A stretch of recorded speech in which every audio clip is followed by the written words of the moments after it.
The talk today is unusual for a few reasons. The first one is that it's sort of my first attempt to write a philosophy paper that isn't aimed at a very small world of specialists in modern Chinese philosophy, which there are plenty in China and Taiwan and Hong Kong, of course, but in the West, there are very few of us. And this paper is really aimed at a broader public in a sense. So this is a bit of a novelty, if you will. And the other one is that, well, it's actually been published already. So if you've read it, I want to apologize in advance. It's just been published a few months ago. Still, I thought it would be useful to come here and present it for a few reasons. One of them is that this is part of a bigger book project that I'm working on. It's sort of the theoretical backbone of the project. So I thought you can give me some feedback on that project. It would be very useful for the book, which is in the initial to mid phase, I would say. And also for the reason that, essentially for the reason that I'm also new to the UK, so not many people know me, so I assume not many of them will have seen the paper. So, but if you have, then I apologize in advance. I will say a few things that are not in the paper, but overall, I will simply present the paper. And the larger book project that this is part of essentially will use the sociology of knowledge, sociology of philosophy approach to rethink modern Confucian philosophy in the 1950s and 1960s in Taiwan and Hong Kong in terms of its resistance to Eurocentrism in philosophy. And my goal is to highlight how modern Confucian philosophers try to oppose Eurocentrism by attempting to reshape the boundaries of philosophy, not theoretically, but really through practice by doing philosophy. But today my talk adopts a much sort of broader, more theoretical perspective on the issue of Eurocentrism in philosophy. And I will be arguing that Eurocentrism in philosophy is structural in character. And I will also try to promote the use of sociology of knowledge in the field of philosophy, and especially in the small field of metaphilosophy. Okay, so let's start. Maybe I should use this. Sorry.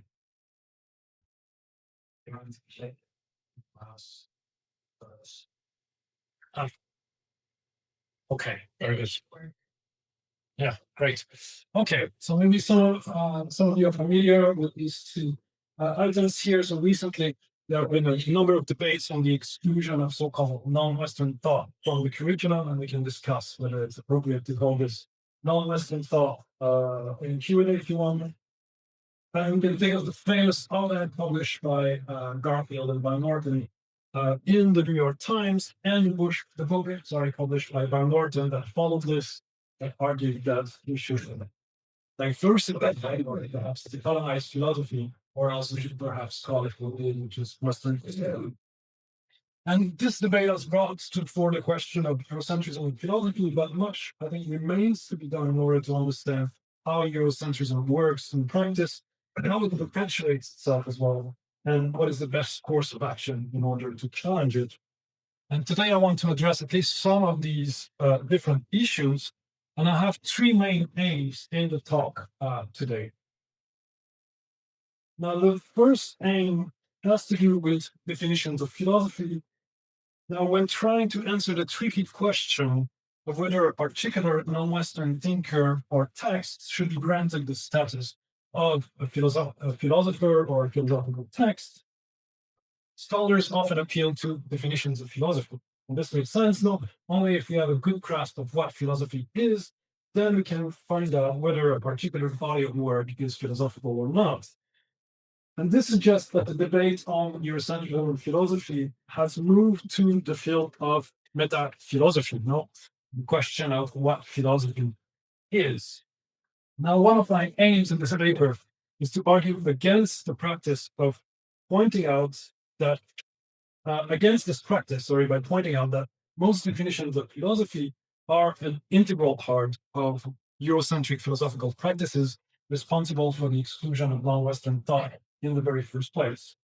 And I argue that appealing to these definitions is roughly equivalent to these referendums that were held in small Swiss cantons all the way up to the 19th whereby male voters were asked whether the right to do it should be afforded to women. No?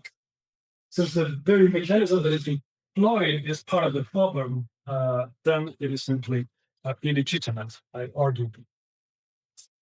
Now, my second aim is to argue that philosophy, as it is practiced, especially in the Euro-American region, is Eurocentric, and that this Eurocentrism is structural in character rather than being the mere product of Eurocentric individuals, meaning that it is inscribed, this Eurocentrism is inscribed in the very rules that codify what good philosophical practice should look like. And I make this argument by deploying a sociological outlook that depicts philosophy, like any other discipline, in fact, as inescapably involved in what sociologists call boundary work, which are essentially attempts at reshaping or preserving the boundaries of a field, such as philosophy, through various practices. No? And I argue that in philosophy, boundary work plays an active role in excluding non-Western thought from the field. And finally, whoops, no one, sorry. Okay. Okay, finally, in order to challenge philosophy's Eurocentrism, I promote a methodology that I call Sociometaphilosophy. It's a mouthful. I apologize, I could not find a better terminology for this. But essentially, what I mean by Sociometaphilosophy is an approach to the question of what philosophy is that is descriptive instead of normative, and therefore that looks at what philosophy is socially and institutionally, but also an approach that inquires into the mechanisms of exclusion, both institutional and discursive, that are responsible for drawing the boundaries that perpetuate the philosophical field. And the idea is that sociometaphilosophy can be of great help in bringing to our attention mechanisms of exclusion that are illegitimate, in the sense that they are not the product of reasoned arguments, but rather of social practices that are rarely, if ever, subjected to philosophical scrutiny. And in this sense, sociometaphilosophy can play an important role in challenging structural Eurocentrism, I hope at least. Okay. So as you can tell by now, I draw some resources from sociology of philosophy, sociology of knowledge. So before I get into the main argument of the article, I want to say a few words about which sociology of knowledge I draw from, and I also want to defend the project against the potential criticism that it is perhaps an interesting project, but it's not a philosophical project, it's a sociological project. I want to do these two things in the next section. Now, in the field of social philosophy, which has become a thriving field in the recent years, social philosophers tend to explain epistemic forms of exclusion in academia by appealing to macro level phenomena. So if you look at the work of Linda Martin Alcott, for example, she finds the resources of Eurocentrism in philosophy in the colonial experience, so a macro level events, the colonial experience itself. And Charles Mills explains the absence of interest in racial justice in ideal theory by appealing to the philosopher's interest in preserving the unequal social order from which they benefit. Again, here, a macro level explanation. And these approaches are very much indebted to the Marxist approach to knowledge, which links the ideas of the philosopher, of course, to the social position of the philosopher, and especially their social class. Now, my goal is not so much to oppose this particular approach, but rather to complement it by drawing from what is known as the new sociology of knowledge. And this new sociology of knowledge pays a greater attention to the meso level, the level of the field in Pierre Bourdieu's sense, which mediates between the macro level at which you have colonialism and structural racism, and the micro level phenomena, in this case, philosophical knowledge production. And field here means something like a social space that is regimented by a set of rules that are implied in the membership to that particular field. No? So if you want to become a philosopher, there are a number of implicit rules that you ought to follow in order to be accepted in the family of philosophers. No? So the idea here is that neocolonialism can still have, as an example, an effect on philosophy, but that this effect will be heavily mediated and refracted by the rules that codify the philosophical field. And I hope that this will become a bit clearer through the presentation today. Okay, now the new sociology of knowledge, that is sort of the main theoretical resource from which I draw, mostly has its origin in the work of Pierre Bourdieu, who really developed the notion of field as a social microcosm that shapes the rules that codify the particular social space. So in my case, I'm interested in the implicit rules reproduced through praxis, as opposed to theoretically, not that shape the philosophical field. And to defend my use of Bourdieu a bit, I should say that the goal of sociology of philosophy is really not to reduce philosophy to a mere epiphenomenon of social factors, as philosophers sometimes interpret the goal of sociology of knowledge. And in fact, Pierre Bourdieu himself explicitly distanced himself from such a crude understanding of sociology of knowledge. And he argued that sociology can, in fact, enhance, not reduce the autonomy of philosophers by helping them become better aware of the social conditions that enable their philosophical practices. And focusing on the social conditions that affect the philosophical field is not something that philosophers, I think, should leave entirely to sociologists. Martin Kusch, in fact, already provided the defense of sociology of philosophy as an enterprise that is philosophical through and through.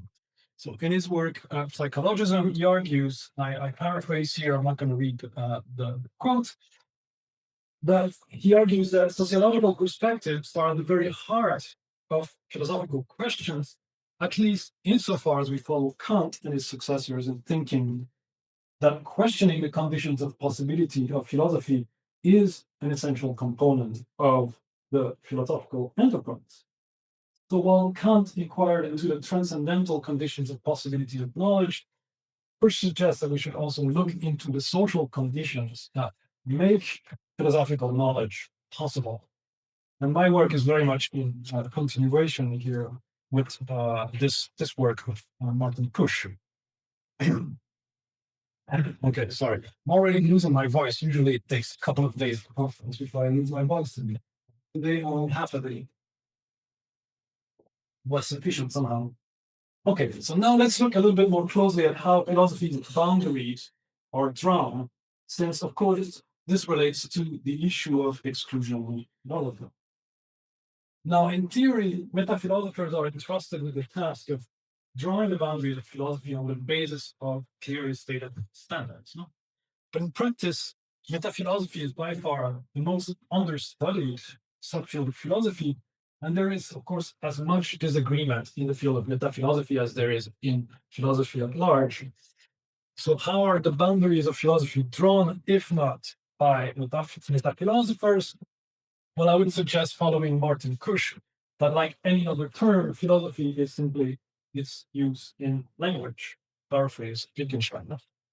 Except that when it comes to philosophy, not everyone's use of the term philosophy equally matters. Philosophy is mostly what powerful institutions and the philosophers working in them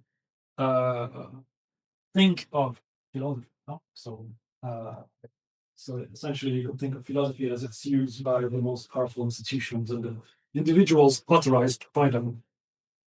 So that philosophy is its used in language suggests that any philosophy is simultaneously a meta-philosophy, not only in the sense that your epistemological position might impact your understanding of what philosophy is, but also in the broader sense that the way that we practice philosophy says something about what we think philosophy is, or at least should be.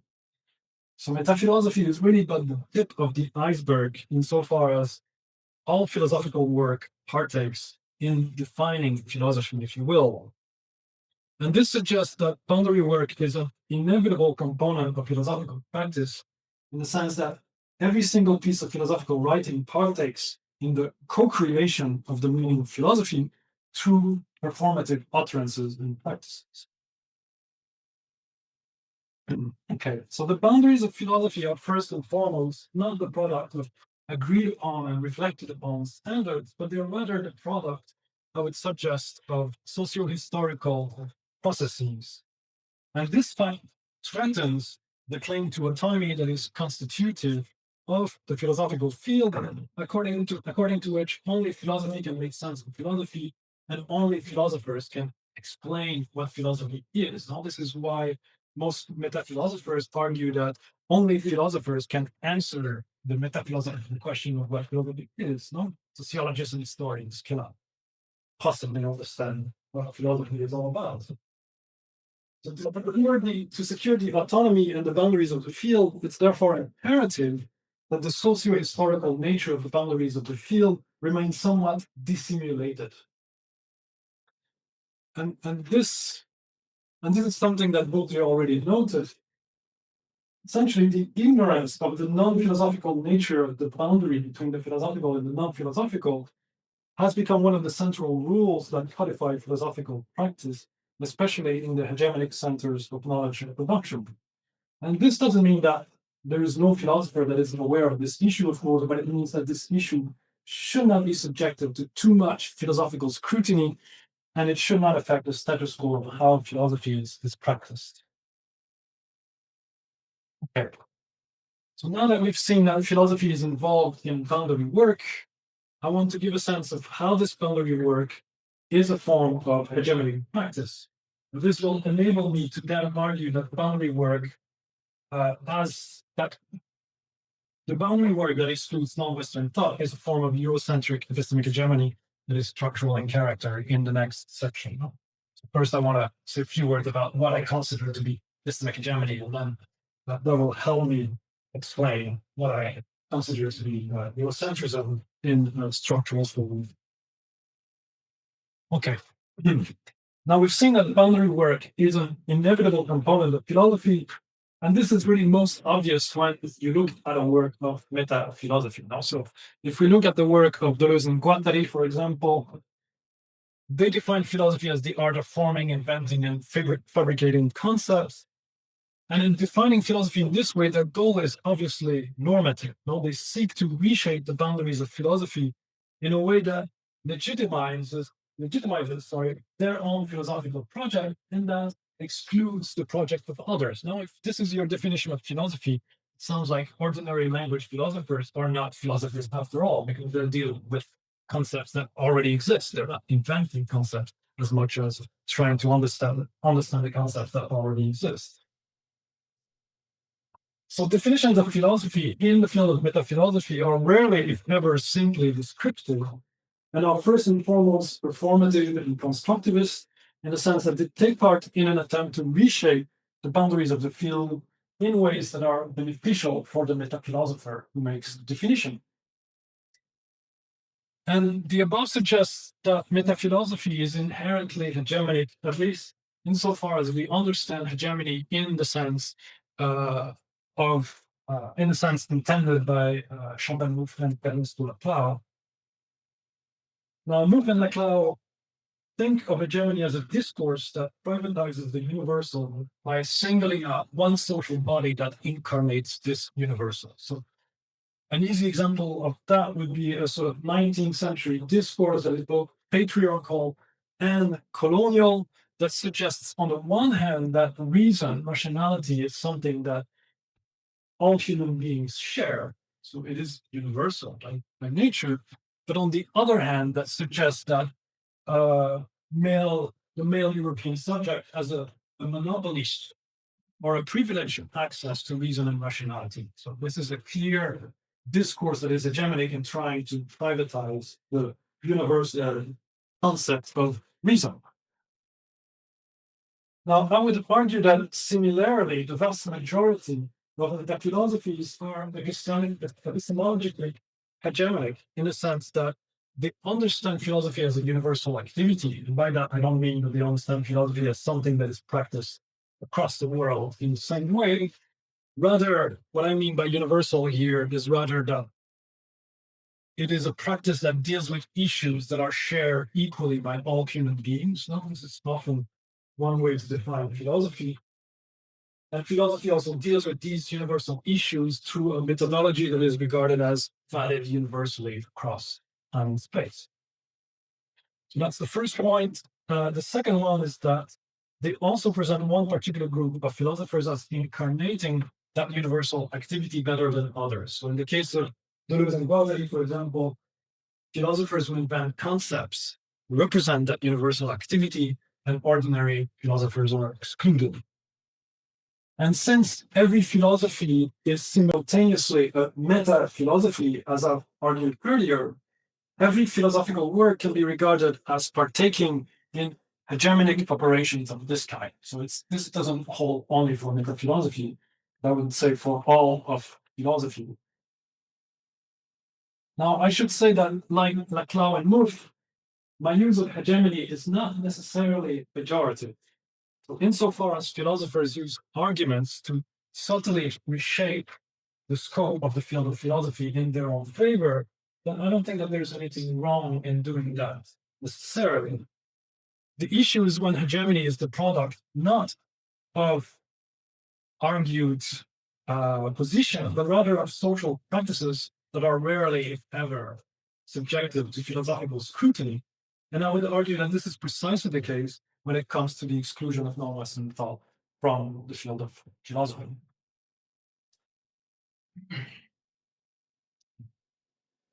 So we've seen that philosophy is engaged in epistemic hegemony. Now, what I want to argue is that the way that philosophy is practiced, especially in the Euro-American region, engages in a form of epistemic hegemony that can be called Eurocentric, and that this Eurocentrism is structural in character.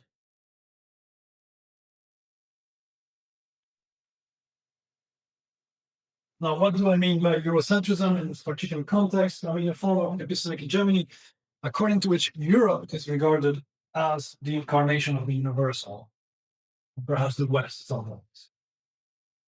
Now, a good example of that is Heidegger, despite the fact that Heidegger is often presented now as one of the first European philosophers who was open to having a dialogue with East Asian thought, for example. He is very clear on the fact that there is no such thing as Chinese philosophy. There's no such thing as Indian philosophy. For him, philosophy is European through and through. He argues that in this small book here called What is Philosophy? He argues that philosophy determines the innermost basic feature of our Western European history. The often heard expression Western European philosophy is in true tautology. Not sure how often it is heard, that expression. Yes, definitely. But and here by Western European, by the way, it doesn't mean the West of Europe. It means Western in a sense of, including Australia and New Zealand and Canada, and European, by the way. I wasn't quite sure about that. I had a look at the German original, and that seems to be what he's implying, despite my terrible German. So on the one hand, he's very clear that philosophy is European through and through, and yet he thinks of philosophy as the most universal of activities. Now, philosophy is actually the correspondence which responds to the being of beings. And also, philosophy is something that will enable you to understand your very beings. Without philosophy, you don't even understand your being. So it's clear that it is a universal practice. Okay. Now, this is one of the clearest forms, I would argue, of Eurocentric epistemic hegemony, where philosophy is presented both as universal and a prerogative of Western Europeans. And thankfully, few philosophers today would make the same argument as Heidegger did. But this, of course, doesn't mean that philosophy is not Eurocentric. I would simply argue that today, philosophy's Eurocentrism is the product not of explicit argumentation, but rather of textual practices, of who gets quoted, who gets referenced, and how philosophy is understood, and as well as institutional practices, who gets hired, who gets funded, and what courses are taught. And I can give two quick examples. I think that in this format in this conference, I don't have to convince you too much that philosophy is Eurocentric, but just two quick examples. I did a quick survey of works published in the field of metaphilosophy in European languages, in English, French, Italian, and German. And of 17 works, 15 didn't mention the name of a single non-Western philosopher. These 15 that are showing up here. Only one discussed non-Western philosophy, and it is this book here, which has a chapter on African philosophy. And only one more mentioned the name of a single non-Western philosopher, and it's the book by Deleuze and Guattari, which mentions, I think, a Japanese philosopher, if I remember well, in the footnotes. That's it. But keep in mind that in this work, they actually defend the idea that philosophy is a Western invention, and therefore there is no non-Western philosophy. So essentially, out of these 17 works, only one thinks that philosophy is global enough that if we want to answer the question of what philosophy is, it might be worth looking at how philosophy is practiced outside of Europe and North America. This is one example that is more textual and discursive in character. The second example is more institutional in character, and it comes from a report that I co-wrote with Tahin de Fort, who is a sinologist at the KU Leuven in Belgium. And we did a survey of the philosophy curricula at the KU Leuven. I think it was in 2018. And the result was that only 4% of courses taught in the department of philosophy touched on any sort of non-Western content whatsoever. We have different categories here.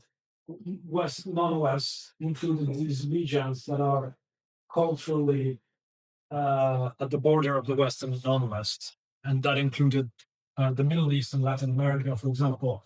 Global are these regions that are usually not regarded as at all, not at all, but at least less connected to the Western region.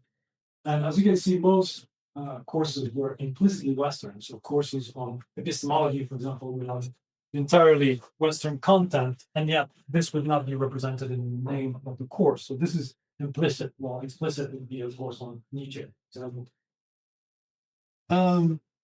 So it is through such practices of writing philosophy and of designing curricula that the field's Eurocentrism reproduced. Now, I should say that in my work, my focus is less on institutional practices like this one and more on discursive practices that reproduce Eurocentric forms of exclusion. And that is for the simple reason that I aim to show that the mechanisms of exclusion in the field are not peripheral to what philosophers do, but are in fact at the very core of what philosophy is in the hegemonic centers of knowledge production. So if you want to argue that philosophy often practiced differently, then one good way to do this is to argue that Eurocentrism is not just an institutional issue, but is also a discursive one and a textual one. Okay. So by structural Eurocentrism, I mean an equation between philosophy and the Euro-American subject that is really never backed up by arguments.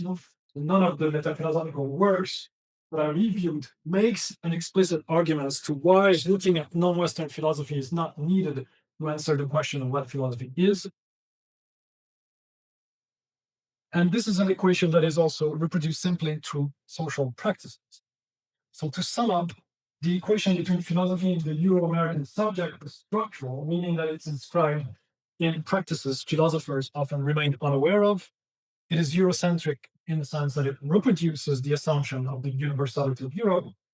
And I will also argue that it's neo-colonial in the sense that it perpetuates an ideology that served from the late 18th century onwards to legitimize colonialism. So in a book that unfortunately is not translated, Lucian published a few articles in English. In this book called L'économie philosophique, Catherine Koenig-Pralong argues that European histories of philosophy were engaged in a project from the late 18th century onwards to make of philosophy the very identity of Europe. And the fact that this project took place at the very time, at the end of the 18th, early 19th century, where you have the growth of the Industrial Revolution in England, for example, suggests that this idea of Europe as philosophical through and through can be regarded as an ideological apparatus that justified colonialism and slavery at a time when they were both regarded as necessary to feed the industrial revolution. So it's important to keep in mind, of course, that today's Eurocentrism in philosophy is very much a child of this colonial past. Okay.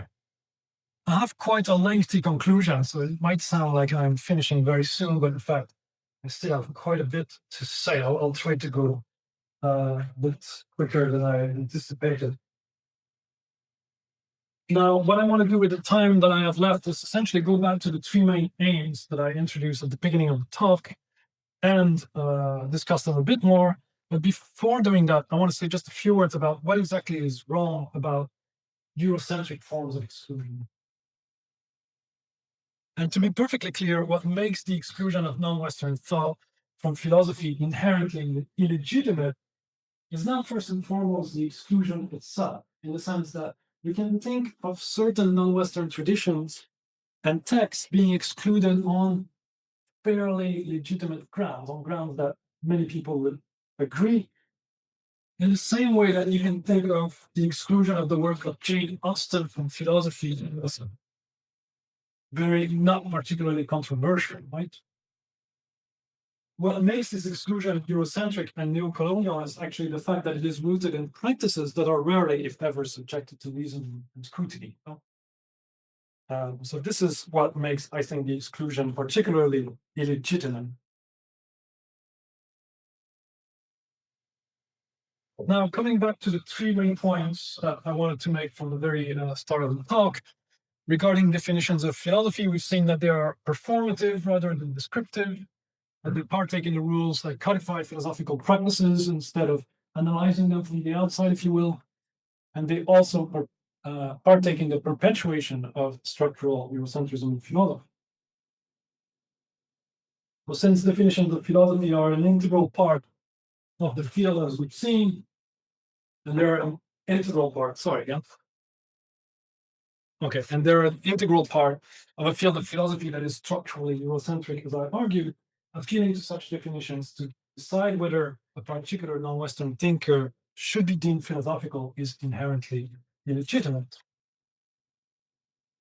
Well, I think essentially that we should not appeal to definitions of philosophy, and we should retain a certain openness to expanding the borders of philosophy, at least for some time. Now, coming to the issue of structural Eurocentrism, I should note that what I argue is Eurocentric is the philosophical field itself rather than individual philosophers, except for certain cases, like the case of Heidegger. He is clearly the Eurocentric individual. Now, my goal is not to accuse the vast majority of philosophers of being Eurocentric, but rather to point out structural issues of which philosophers often remain unaware. Having said that, this doesn't mean that philosophers bear no responsibility whatsoever, just as Charles Mills argues that individuals can be blamed for perpetuating structural forms of racism to an active militant form of ignorance. We can also argue that by partaking in Eurocentric practices and by remaining actively unaware of them, philosophers play an active role in perpetuating the structural Eurocentrism of philosophy.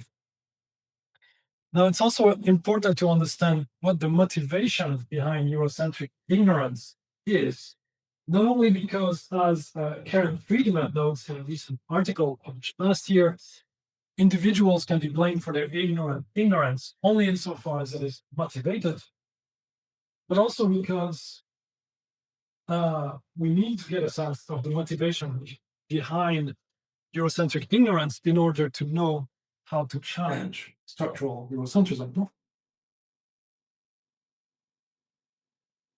Now, we can highlight two different possible interpretations of what the motivations are behind Eurocentric ignorance. And one would be to appeal to macro level motivation. So essentially, Eurocentric ignorance would be perpetuated by the desire to preserve the neo-colonial relations of power in place, from which philosophers who are situated in the hegemonic centers benefit.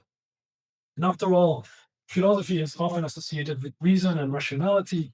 So to deny non-Westerners philosophy is also to deny them of reason to some extent, which is precisely the discourse that in the past justified colonialism and slavery. And today, we could easily argue that this discourse continues to contribute to justify neocolonial forms of exploitation and modern forms of slavery. Having said that, I doubt that the main motivation behind Eurocentric ignorance is this particular one. For one thing, if it was, then this form of Eurocentric ignorance would be most likely shared equally by members of the intellectual elite in other fields outside of philosophy, fields like anthropology. But we know, at least that's my understanding of anthropology, you tell me I'm wrong on this, but my impression is that anthropologists have done a much better job than philosophers at coming to terms with their own colonial past. And this means that there are probably factors that are internal to the philosophical field that might be at play here in explaining why Eurocentric ignorance is perpetuated. So to explain this perpetuation of Eurocentric ignorance in philosophy, I think that it's better to appeal to meso-level motivations that are field specific. And here I draw from the work of Pierre Bourdieu in order to explain what these meso-level motivations are. Check the time quickly. Okay, I should have time to go through this quickly. And I draw from a work called Pascalian Meditations of Pierre Bourdieu. And I draw from two main concepts from him. The first one being illusio, which represents a sort of visceral commitment to the game of philosophy in which one is engaged. So in the heydays, let's say, of the hegemony of analytic philosophy in the Anglophone world, the exclusion of the continental other, now think of phenomenologists, for example, but the exclusion of phenomenologists was made possible by the philosophers' visceral engagement in disputes that were internal to the field of analytic philosophy. No? By focusing purely on analytic philosophy, you forget that there is an outside to it, as Philippe put. And similarly, it is by being viscerally committed to disputes in Euro-American philosophy that philosophers can perpetuate Eurocentric forms of exclusion without being aware of it. So that's one concept that I find useful in explaining how the field of philosophy supports Eurocentric ignorance. The second concept that I draw from Bourdieu is that of nomos, which refers to the fundamental law that justifies the autonomy of a specific field. And Bourdieu mentions that this fundamental law is often expressed in tautologies, such as law is law and nothing more. I'm not sure if that's an English expression. It is a French expression that has been translated. Yeah, I think it works better in French than English, but yeah, Bourdieu argues from a rather French-centric perspective, probably, that the fundamental law of fields is often expressed in such tautologies. Now, in philosophy, I think the fundamental law is often not expressed in tautologies, but rather in assumptions that philosophy is the only field that can make sense of what philosophy is. And also, only philosophers can provide the foundation of what philosophy for philosophy. And this is why the philosophers claim that the question of what is philosophy can only be answered by philosophers and not sociologists and historians. Now, to preserve the fundamental law of the field, a genesis amnesia, that should do it more or less. Thank you. Yeah, he argues that a genesis amnesia is needed to hide the arbitrariness of the field's boundaries, to hide the fact that for the most part, philosophy has its origin not in an act of creation that is philosophical itself, but rather in socio-historical factors. So actors in the field of philosophy must adhere to this genesis amnesia by performing the autonomy of philosophy in the way that they do philosophy and in the way that they talk about philosophy.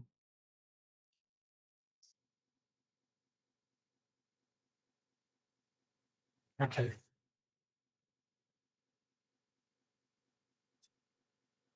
And this leads me to the following question, which is why is the issue of the exclusion of non-Western thought outside of certain small, groups like this one here, let's say, why is it such a controversial one, and why is it so little discussed by philosophers? And I would argue that one of the reasons is precisely due to how the meso level of the philosophical field works.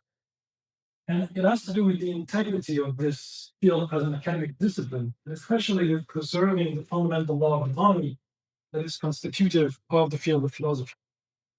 And the issue is that addressing the problem of exclusion in philosophy would require that philosophers pay attention to how the field's boundaries are drawn. And this would inevitably bring to light the fact that philosophy's boundaries are not philosophically sound, mostly socio-historical in character. And acknowledging the socio-historical nature of the boundaries would threaten the field's claim to autonomy, a claim that is much more central, I would argue, for philosophers' self-identity than it is for historians and anthropologists, which explains why it is easier for historians and anthropologists to deal with issues of exclusion. So, in other words, addressing the problem of exclusion in philosophy simply violates the field's fundamental rule of the genesis amnesia, or in other words, of the ignorance of the non-philosophical nature of the boundaries of philosophy. And I suggest that this explains, at least in part, why the question of the inclusion of non-Western traditions in philosophy is such a controversial issue, as discussing it threatens to reveal the fact that there is no agreement as to what philosophy is, which might ultimately threaten the very existence of philosophy as a discipline in a context in which, I don't have to explain this, philosophy is already under significant threat from a neoliberal standpoint. So, last comments here. I just want to say a few words about what sociometaphilosophy can bring in order to challenge structural Eurocentrism. I think it can contribute to this at three distinct levels. So, first, it can bring to light discursive and institutional practices that are responsible for exclusion and boundary work and subject them to greater scrutiny, which should allow to challenge practices that are illegitimate.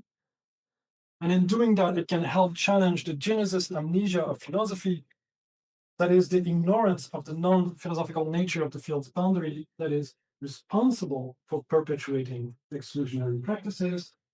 And finally, by showing that sociological resources can help understand what philosophy is, it can question the nomos of autonomy that plays a central role in Eurocentric exclusions. So, although in this process of doing sociometaphilosophy, we can perhaps lose the dream or the hope of philosophy's autonomy from its outside, we can, I think, gain a better understanding of what philosophy is, and perhaps attain a more inclusive way of doing philosophy. So, I had a last slide, I won't discuss it, that discusses the possible objection that sociometaphilosophy partakes in sociology's Eurocentrism. So we can discuss that in the Q&A if you're interested, but that's my answer. Thank you very much.